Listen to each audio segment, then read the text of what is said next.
Mukhang hindi naman mananalo. Dakuin ho natin, mga bossing. No? Si Inday Sara Duterte. Baka magtampo sa atin eh. Oh, bakit puro sila? Yung topic mo, bakit ako hindi mo itinatopic? O sige, eto na po, BP. Alam nyo po, mga kababayan, yung paulit-ulit na sinasabi ni Antonio Trillanes, pirmahan mo yung waiver. Oh, Duterte, pirmahan mo yung waiver na ayaw nilang pirmahan. Di ba? Halos ilang taon na pong inilalaban ng dating senador yan na si Trillanes, pero hanggang ngayon ho, hindi pa din po pinipirmahan. Di ba? Matigas. Ako ho, mga bossing. Existing eh. Kasi alam naman natin, existing eh. Yung bank account eh.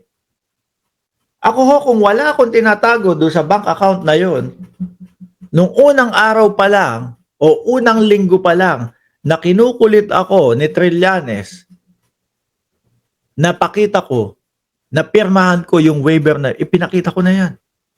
Oh. Pinakita ko na lahat ng transaction na yan. Kaso wala eh. Talagang pinagpilitan ng dating Pangulong Duterte, hindi ko pipirmahan yan. Hanggang sa umabot po, mga kababayan, sa Congress.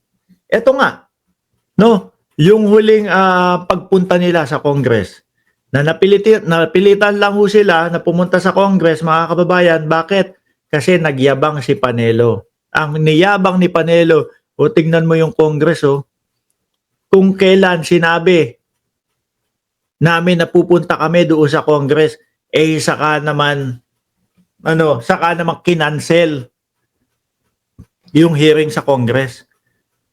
Pero ho, mga kababayan, nag-abiso na sila. Si Delgra, yung attorney nila, sumulat. Kung di ako nagkakamali, it's either Delgra o Medialdia. Sumulat, wala kaming tiwala sa Congress. Kayo ho ba, ano iisipin nyo? Hindi pupunta tong mga to. Diba? Hindi pupunta tong mga to. Sige. Since naman, ang dating Pangulong Duterte, ang pinaka-main nitong pagpapatawag na to, tapos hindi pupunta, i-cancel na lang natin. Nakita nung grupo ni Panelo. Sabihin natin pupunta tayo. Ayun. Sabi ng Congress, sige, since naman sabi nyo, pupunta kayo, di ituloy natin ang hearing. Ayun na nga po. At doon natin nasaksihan yung pangungulit ni dating Senador Trillanes na about sa survey. Hanggang napikunho ang dating Pangulo. Hinawakan yung mic, binitbit, iniyamba kay Trillanes. Napikon. Di ba? Napikon, mga kababayan. Uulitin ko, kung ako yung nasa posisyon ng dating Pangulong Duterte, mga bossing, at alam kong wala akong tinatago sa bank account na yun, hindi ko napipirma niya, Trillanes. Ilalabas ko na lahat ng transaction. Ayan sabi dito sa balita na to, national news, BP Sara says she knows about bank accounts presented during House hearing. Alam ni Inday Sara Duterte, mga kababayan. Ngayon ba? Ginawa nila. May pinakita sila. Di ba? Pinakita nila kung magkano yung laman.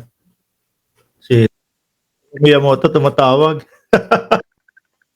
Mamaya ko nasasagutin, Takero. Dali lang. Ano ba sinasabi ni Takero? Tumatawag kasi.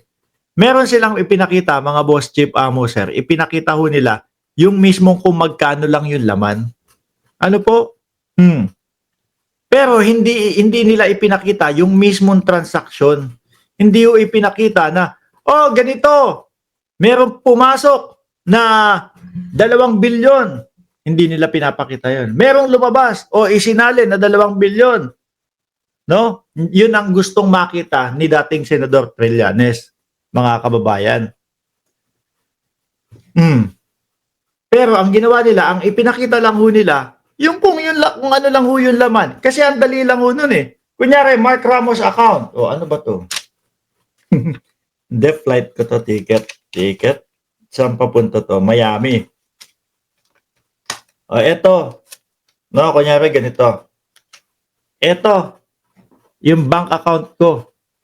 Eto, nakasulat yung laman. Merong 500,000 pesos. Okay na ha? Pero, pag binuklat mo pala yan, nandiyan yung gustong makita ni Trillanes. Ano po yun? Yung mga pagpasok at paglabas ng kaperahan. Yun ang ayaw nilang ipakita. Dahil ang sinasabi ni Trillanes, eh, may pumapasok 2 bilyon na pera dun. Oh, yun. Galing daw sa droga. Eh kung walang tinatago, di pakita ko na. Parang ano lang ho yan, mga kababayan, parang pulong Duterte. Nung nasa Senado sila, nung panahon na yon, sabi ni Trillanes, pakita mo yung likod mo. No? Pakita mo, may tattoo dyan. Kung ako ho at kung si Pulong, walang tattoo sa likod talaga.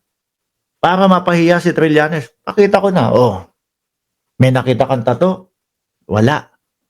Pahiya. Pero hindi nila ginagala. Hindi nila inaano. Hindi nila ginagawa ho, mga kababayan. Kaya ang taong bayan, eto, napapaisip. Talaga siguro may transaksyon na malalaki doon sa bank account na yon. At eto pa matindi. Sila Panelo, nagyabang kinabukasan. Sasampahan namin ng kaso si Trillanes. Gumanon. Libel daw, libel. Sasampahan ng kaso si Trillanes, libel. Dahil doon sa bank account, no? Doon sa waiver na yon, sasampahan. Meron po bang naisampa? Wala akong nabalitaan na naisampa.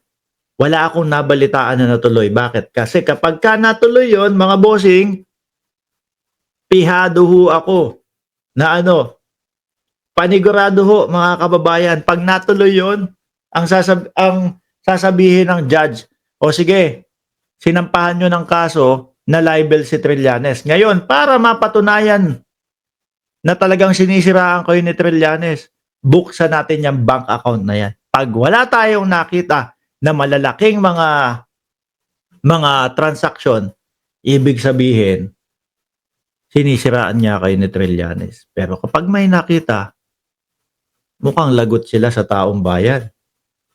Eh, ang tagal ho nilang ipinaglalaban. Ang tagal ng dating Pangulong Duterte, ipinaglalaban yun eh. Di ba? Oh. Ang only way para mapatunayan nila na sinisira sila ni Trillanes at paninira lang ang ginagawa ni Trillanes ay mabuksan yung bank account na yun at maipakita wala pong transaksyon na sinasabi ni Trillanes na 2 bilyon. Eh ayaw ipakita.